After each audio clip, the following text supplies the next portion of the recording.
Hello everyone, welcome to my Let's Play of Hearts of Iron 3 Semper Fi.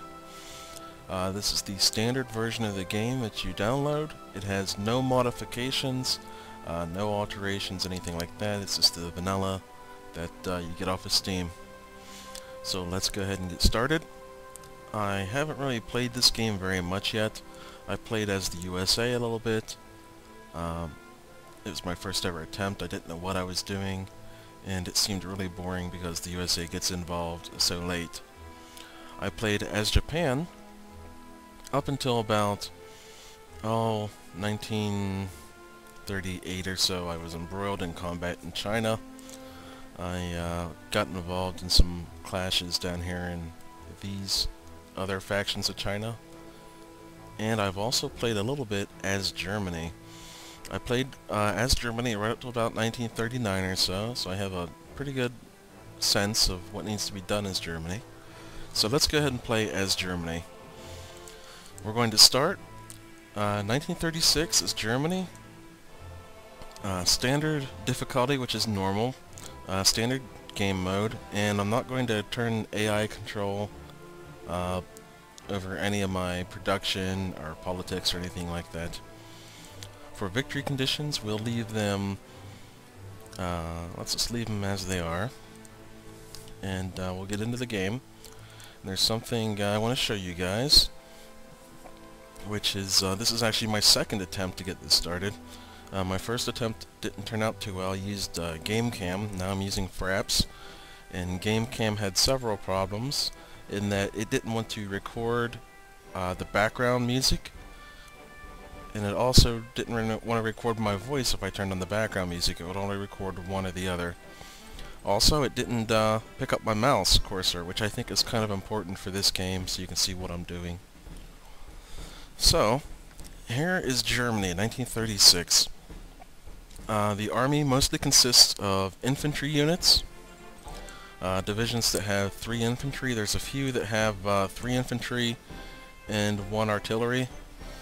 And there are also 3 panzer divisions, which consist of 2 light armor and 1 motorized. There are 3 of those total, and they're sort of scattered out around here as well. The armies are rather disorganized. There's only 1 army group, and it only has 2 infantry divisions attached to it. It doesn't have armies, it doesn't have corps attached to it or anything like that. So the very first thing I want to do when I start the game is I need to reorganize the entire order of battle. And that's what I wanted to mention, is that I've already done all this. I went back and looked at my video after I'd done it all, and I saw that you know, the problems with the didn't pick up the mouse, it didn't want to pick up the background music. So what I did was I went ahead and saved the game. I haven't progressed at all. I'm still on January 1st at 00 hour. So we're going to go ahead and resign, and we're going to load that game up. Single player, save games. Okay, there it is. I saved it as Germany Orbat, or Order of Battle. And as you'll see, we're still here. We're still here at January 1st, 00 hour, which is midnight. And as you can see, my troops are now on the move. I've begun to position them along the borders, and most importantly, what I've done, you guys haven't had to sit through it and watch it all, is that I've reorganized the order of battle so that I now have army groups attached to the HQs, and armies attached to the army groups, and of course the corps attached to the armies. I now have 3 armies. I have 2 army groups and 3 armies. Over here on the Dutch, Belgian, Luxembourg, Swiss, and French borders, I have the Army Group West, which will be in charge of all of this area over here.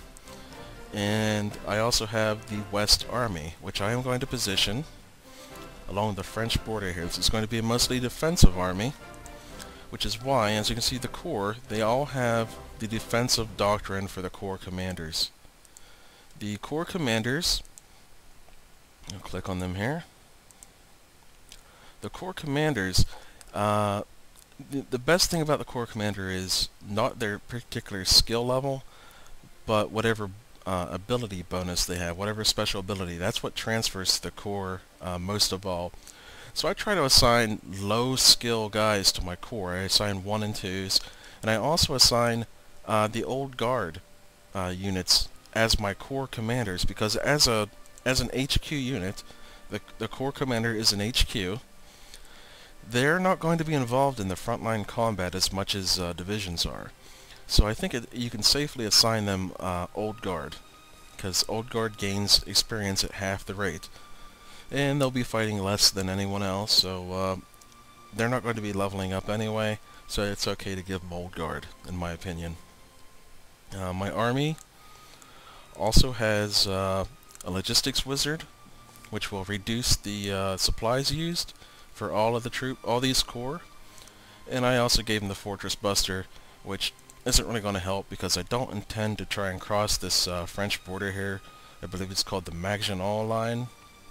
I'm not sure if I'm pronouncing that correctly. It's French. I've detached all of the infantry units from these corps along the Dutch border, and I've attached them to the West Army to try and fill out its corps. I'm going to build up the West Army first. I'm going to finish assigning units to its corps, and then we're going to move over here to the east. This is the East Army group, and of course the East Army. I plan to place the majority of the East Army along the Polish border here, and if we go to war with Poland, they're going to help with the initial invasion. But most of all, these guys are also defensive. Both the East Corps and the West Corps are both defensive armies in my opinion. So I've assigned these guys defensive doctrines, and I've also assigned a couple of them logistics doctrines, so that the Corps will use up less supplies. I've given the East Army a logistics commander so that the East Army will once again use up less supplies. And the Army Group East has one more army, which I forgot to mention, so I guess 4 in total. The 4th Army is the Panzer Army. And in charge of that, I have General Hassur. Hassur? I'm not sure how you pronounce it. But since I'm going to be plugging all of my Panzer Corps into this army, I've given them a high-level commander with various bonuses. They're going to have the combined arms bonus, they're going to have an offensive, and they're going to have logistics, which is pretty important because armory units tend to eat up supplies and fuel faster than regular units, as you might suspect. So I've got that reorganized, and we'll see a little bit more of that as we progress. I've also begun moving my air units to the central hub here, where we're going to reorganize them a little bit because I don't like how they're sort of mixed up. And I've also begun moving my Navy units to a central hub here, where I can reorganize them as well. There was a single level 1 submarine in this port, but since the level 1 submarines are junk, they can't go very far and they're very weak, I went ahead and disbanded it to save on supplies.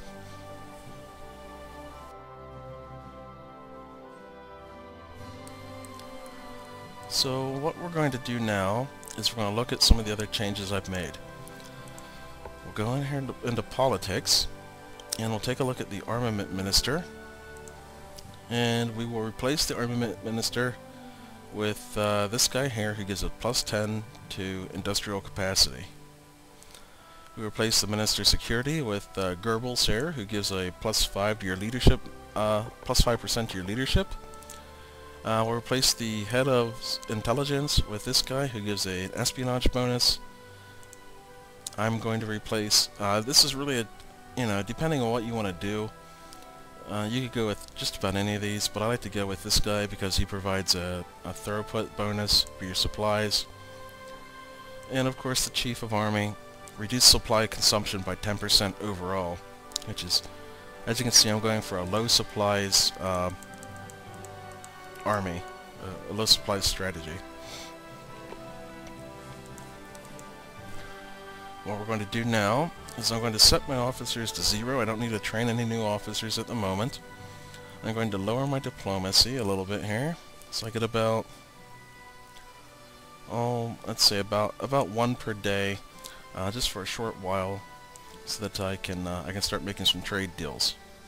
Gonna lower espionage down to about half of a spy per day, and that gives me almost 16 points to do research with. First thing I'm going to do is check my industry. This is the most important, some of the most important things you can upgrade when the year comes around. As you can see, they're all at 1938 and we're in 1936, so these are good. Land doctrines are really important for the German army because most of their combat operations are going to be conducted in Europe and Africa, so we need to be able to fight on land really well. So we're going to go ahead and start raising these up now.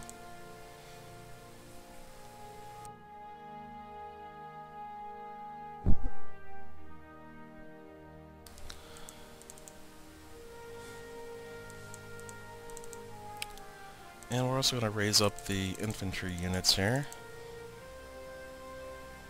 The infantry, yeah, these are just weapons upgrades. Once you complete researching them, you'll have to upgrade your units by using production. We'll see about that in just a few minutes here. All my air tactics are up to date as far as I want them to be. I don't really use these two in particular, so I can ignore them for the time being. So we're just going through, and depending on your particular strategy, we're just picking the ones that we think we're going to use. Like I said, I've only played as Germany just a little bit, so I'm not entirely sure what to expect as we progress here. So your guess about the future is as good as mine at this point. Oh, armor. It's a very important one to raise up. If I can, I'm going to set these to the top of the research queue, because once these hit level 38, or 1938, I can unlock the medium tank brigade. And that will allow me, once I've unlocked it, to start producing medium armor, which is, I think, one of the main combat arms for the German army, because tank combat is very flexible, and it's very powerful in Europe, and maybe Russia. I don't know if I'm going to even be fighting Russia. I don't know if I'll make it that far. We're going to find out. So, let's go to intelligence. We've already got our spies set to half of a spy per day. I'm going to lower the priority on all these guys, except for Austria. Let's go ahead and leave him up. Czechoslovakia, I'm going to crank him up as well, and I'll explain why. Otherwise, I'm going to lower all these so that my spies will stay at home, or they'll go to these two countries that I have prioritized. Otherwise, they'll be running off and filling up all these countries, and I'll have to build hundreds and hundreds of spies, which will be a big pain in the butt. Okay. Now, one of the things about Germany is, in the late 1930s, they annexed Austria and Czechoslovakia.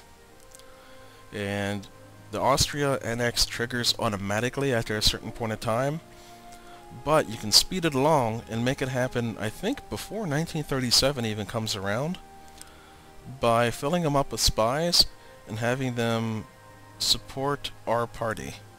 So they'll become Nazis just like us. And I'm going to do the same thing with Czechoslovakia.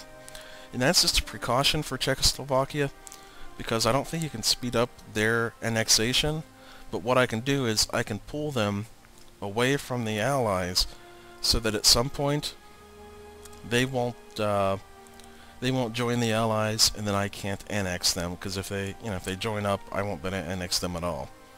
So that'll really help me in the future, I think.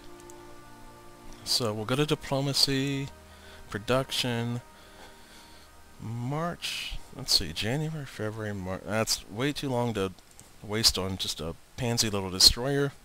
This will only take 5 days to complete the graph spree. This will take a few months to get the another submarine unit, but I like using submarines, so I'm going to keep it. Let's level out our consumer goods, level out the reinforcement.